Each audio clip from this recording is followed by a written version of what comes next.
Hi friends, అందరూ ఎలా ఉన్నారు? ఈరోజు నేను కొత్తిమీర రైస్ అనేది ప్రిపేర్ చేసుకుందాం. అలాగే కొత్తిమీరని తీసుకున్నాను, పచ్చిమిర్చి, అలాగే కొంచెం పుదీనా కూడా వేసుకుంటున్నాను టేస్ట్కి.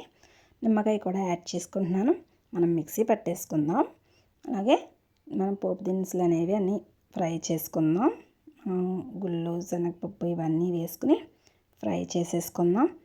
నేను ముందుగా జీడిపప్పు అనేది యాడ్ చేయలేదు. ఇప్పుడు ఫ్రై అయింది కదా, ఇప్పుడు జీడిపప్పు అనేది వేసుకుంటున్నాను.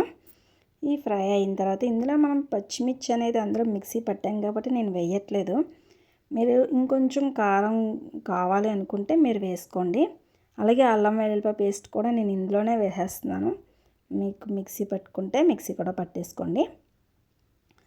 అల్లం వెల్లుల్లిపాయ పేస్ట్ కూడా వేసుకుంటున్నాను నేను. ఈ ఫ్రై చేసుకుందాం. ఈ ఫ్రై చేసుకుని కొంచెం ఆయిల్లో కొంచెం మగ్గాలి కదా, పసుపు వేసుకుంటున్నాను. అలాగే సాల్ట్ కూడా వేసుకుందాం. మనం టేస్ట్ తగ్గట్టుగా మనం సాల్ట్ అనేది కూడా వేసేసుకుందాం. ఇందులో మనం ముందుగా రైస్ అనేది నేను ప్రిపేర్ చేసుకున్నాను. ఈ రైస్ కూడా నేను ముందుగా ప్రిపేర్ చేసుకున్నాను కాబట్టి ఇది కొంచెం కలిపేసి రైస్ అనేది వేసుకుందాం.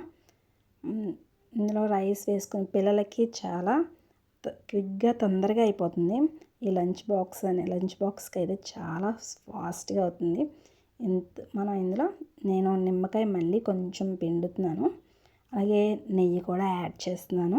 నెయ్యి కూడా వేసుకుని కలుపుకుంటే పిల్లలకి కొంచెం టేస్ట్గా ఉంటుంది కదా. కొత్తిమీర వేసుకుని ఎంతో టేస్టీ కొత్తిమీర రైస్ అనేది ప్రిపేర్ అయిపోతుంది.